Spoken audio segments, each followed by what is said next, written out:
Hello everyone, Royce here and welcome to our channel Sansevieria 101. So for this episode, we're going to go back and add another cultivar on our trifasciata playlist. And what I am showing you right now is part of the short leaf group of trifasciatas. Short leaf because the leaf length would be at most 6 inches, maybe more than 6, but for trifasciatas that are some people would call them dwarf, but for myself, I would accurately describe it as short leaf group in the trifasciata cultivar Sansevieria trifasciata. So again, the species is trifasciata, and this cultivar is named or officially published as Silver Hahnii Marginated. So there is also Silver Hahnii, but we will be discussing that right after we're done with Silver Hahnii Marginated. And this is quite a large species, as you can see. I'm holding it with my hand, although it's I think this is past 6 inches. Mostly the short leaf group of trifasciatas would be around 6 inches and below, but I think this would be more than 6 inches, might be 7 to 8 inches, but later on we will be taking measurements just to make sure. There is also the compact version of it, or should I say the medium-sized leaf version of it. That is because it's medium in length. There is a short leaf trifasciatas that are considered dwarf. There is a medium sized leaf trifasciatas that are referred to as compact by most people. So this one is borderline going into the compact or the medium sized leaf. The original trifasciatas, they would be the full size trifasciatas or the long leaf trifasciatas. I wouldn't say long because long is normally it's the norm for the original trifasciata species. They are trifasciatas that reach to more than 4 feet in length. Sometimes it would almost reach 5 feet in length. So those are the normal growth of trifasciatas, the original one. The shorter ones mutated from the longer ones, or perhaps mutated before that to medium sized and then to short leaf. And for everyone's information, the short leaf are the most sensitive because they are in reality underdeveloped compared to the medium-sized leaf trifasciatas and the normal-sized leaf trifasciatas, which is the long leaf or full-size trifasciatas. That is because the core of the long leaves, they're fully developed. They can withstand mite attacks. This one has already symptoms of mite attacks. Unfortunately, I do not have a microscope to work with as of the moment. In the future, I could perhaps show you the microscopic view of how mites would operate in trifasciatas. For this camera, it's not able to do that. But for sure, there are some pests that I see. There are some aphids on the base of the leaf. Although I have already sprayed something to take care of it, there are some remains of them. I'm not sure if they're alive or dead, or if it's the root hormone or the powder that I placed on there. But there are some traces of pests that have infested this specimen. Namely, there are let me just put it as such.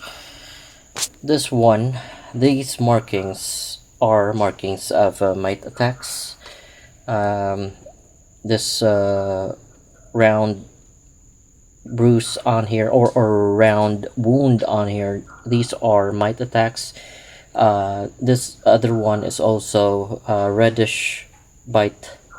They are mite attacks. So they are very different compared to attacks by aphids, because when your leaf gets attacked by aphids or white mealybugs, they would usually on the upper portions of the leaf, especially on this part of the leaf, on the tip, which are hiding.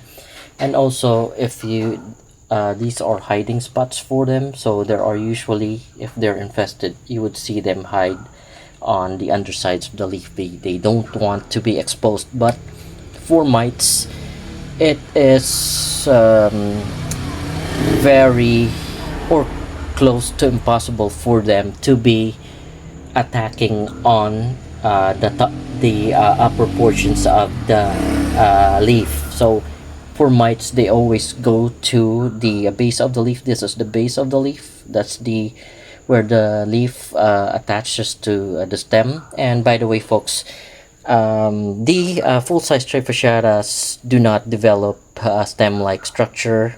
The dwarf trifasciatas or short-leaf trifasciatas are mutations. Therefore, to have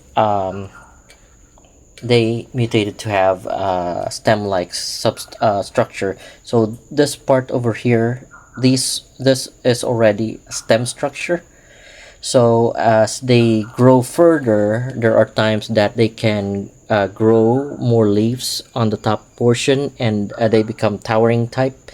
They when they become towering type, they develop stem part on the middle section so that they can grow leaves continuously, and you wouldn't see it, and other people might neglect or fail to understand that there is a stem on the middle part or the core of the plant to hold the leaves that keep growing on the top portion of the short leaf trifasciata. So if they do, you can stop calling them dwarf, because they would be larger than the full-size trifasciatas.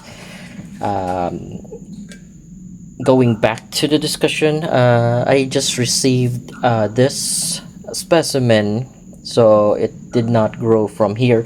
Before, I do have a Silver Hahnii Marginated, but it perished because of neglect, because I'm already focusing on species right now. I failed to check the cultivars coming from trifasciatas, so some of them succumbed if you neglect them. That is mainly because they are favorite plants of mite attacks and other pests as well. That is because they're undeveloped, they're very soft.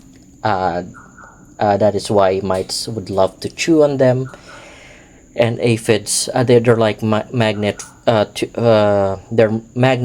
to mites and aphids. That's what I'm trying to say. So this specimen actually, I have received, or I ordered it last week, and I received it 2 to 3 days ago, and it already has some offsets that are trying to grow.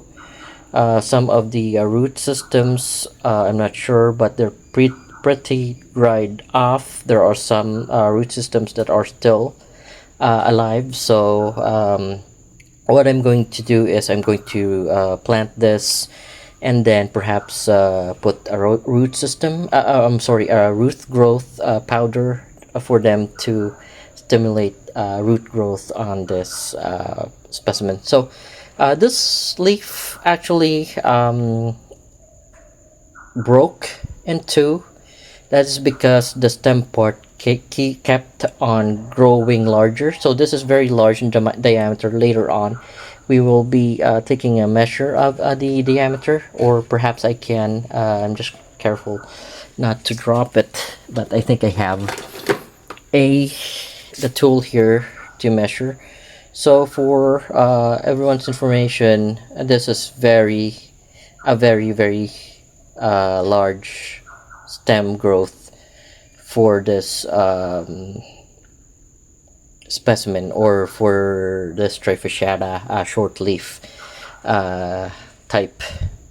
So normally stem growth of short leaf trifasciatus would be around 20 millimeters, but this one is more than 20, very very large. That is why it broke that leaf that I shown you. So it's over 44 millimeters, and that is the reason why this leaf broke into, because the stem part on it is very fat, so it's twice as fat as normal short leaf trifasciatas that you can find. And also uh, this is probably damage that was incurred when it was being shipped, because I received it way longer than expected.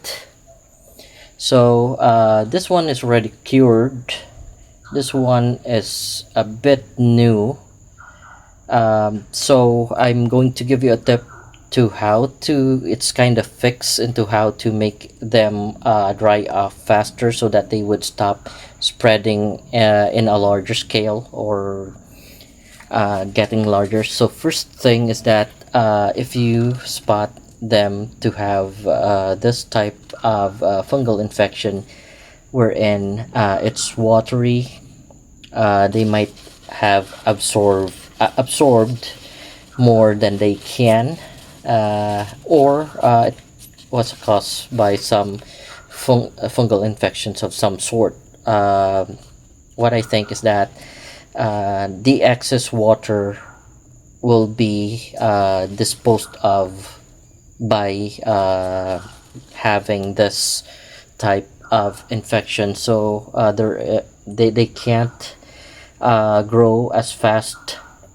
as to they absorb the water for them to grow fast. So what happens is that the water goes in here, and it becomes like I think some people would call it frog eye.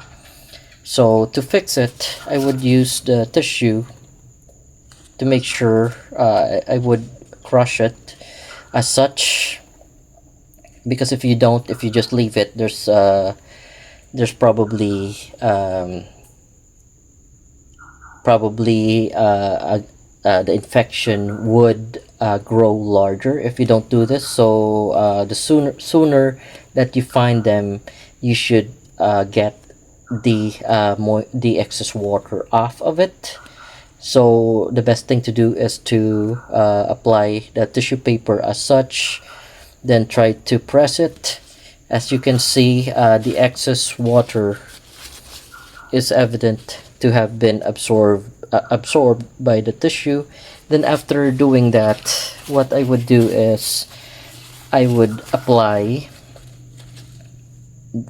a fungicide on that portion. So what I would do is I would do it as such, then press on the affected part as such, and leave it as such. So exactly the same thing that I did on this other damage or fungal infection on the other leaf. So this is already cured. It will not spread further.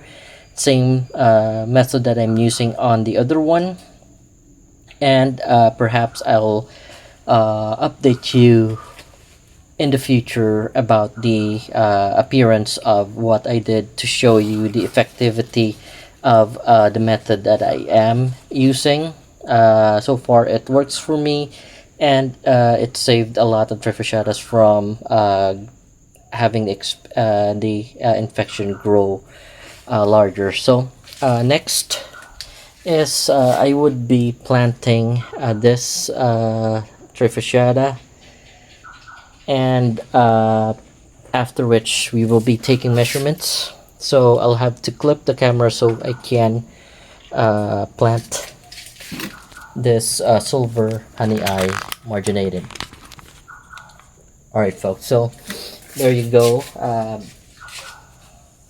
Next thing that I'll do is I'm going to dose it with further fungicides. This is powder. I don't dilute it. Sometimes I would also mix the mix water with fungicide, and that's how I water them with the fungicide diluted. And this is a rooting hormone that I'm going to also spread on the stem part of the root system of Silver Hahnii Marginated. That is to stimulate growth of the root when it's already planted. So this is how it looks like. These are carbon filter for more drainage. That's why I put it on there on the bottom part. Works for me. It has always been like that. So what's next is we're going to fill in the pot, so we can prep the plant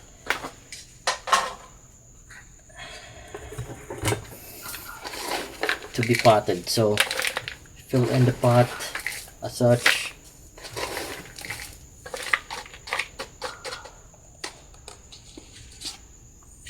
And then just let it rest.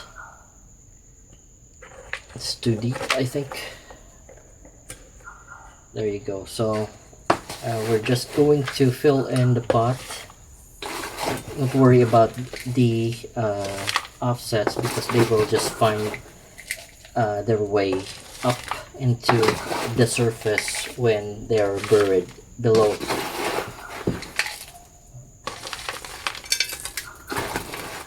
So all I'm doing right now is filling the pot so that it can balance itself.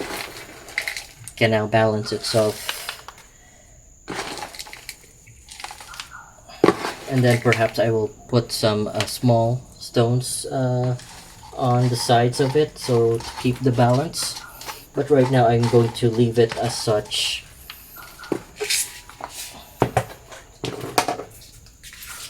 I'm going to leave it as such. There you go. That's how it looks like. So I'll have to take some measurements so we could record this species on how large it is. And usually I'm using this trusty measuring tape, so I can accurately measure the leaf length by following the shape of the leaf. So like I said, we're going to start off with at the base, and then we're going to follow the shape of the leaf. And like I mentioned, folks, it's at 6.5. So the leaf length, that is perhaps the longest one that I have measured. Like I mentioned, it is boundary of getting into the medium-sized group of trifasciatas, but for me it's still classified under the short leaf group of trifasciatas, or other people might say dwarf trifasciatas. So again, this is Silver Hahnii Marginated, and we have measured the leaf length at 6.5. We can have the leaf width measured right now, and this is at 3.2 inches. That is the widest that I can measure. This one right here with the broken leaf is about 3.5 inches. 3.5 inches. So there you go. Very wide leaf for a short leaf trifasciata.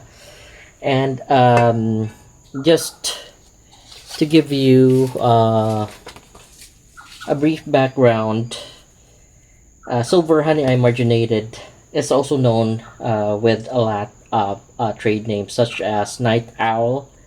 They're also known as Silver Star, Starlight, Honey Eye Cream, Blue Star, or Golden Green. Those are the other names of Silver Honey Eye Marginated. Also, for reference, you can find more reference of Silver Honey Eye Marginated in the Sansevieria trifasciata varieties by Juan Chaynayan. That's a book published 1986. You can find it in page 73, and also you can find it in the International Sansevieria Society Journals, issue 29, page 12. So those are the reference wherein you can get more information about Silver Honey Eye Marginated. So for me, I think I'm done with featuring this cultivar. Also, I'm doing this so I can help out other people figure out the ID of their Sansevieria trifasciata cultivars or other Sansevieria species. That's why I have created the channel. And aside from that, it is also to take note of the progress of my plants and how many plants I have been growing under my care. So again, this is Silver Hahnii Marginated. It's a large specimen, and like I mentioned, it's already borderline to the size of being a medium-sized leaf trifasciata. So aside from that, folks, I have nothing to add. So if you have any questions or suggestions, feel free to leave a comment below. Or before that, I'm very sorry. Before we end, just to describe the pattern before we end this content, the content or this episode for trifasciata Silver Hahnii Marginated. As you can see, the pattern on the leaves of Silver Hahnii Marginated is pale green in color. The darker parts of it are very minimal and almost cannot be seen. There are some remnants of the darker green bandings on it, but the most prominent or the majority color of Silver Hahnii Marginated is pale green. So it's not necessarily silver or white, but pale green in actuality. So in reality, it's not really like the color silver or gold for that matter. People would just describe it as silver due to the pale green coloration on it. This is, by the way, the back part of the leaf, and this is the front part of the leaf wherein it's still pale green in coloration, and you can barely see the darker bandings on it. That is on other trifasciata cultivars almost equal in size with regards to being banded with dark green color and pale green color. So that's the pattern of Silver Hahnii Marginated, and marginated because they have this variegations on the sides of the leaf.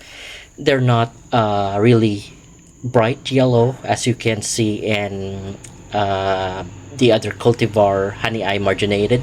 So Silver Hahnii Marginated's marginated variegation is creamy yellow, not bright yellow. So that is to describe. I don't actually have the exact color code for it, but I'm saying that the difference between it and your normal jade dwarf marginated or Hahnii Marginated is that the color of the marginations on them is creamy yellow and not bright yellow in color. So aside from that, I think we have covered the pattern.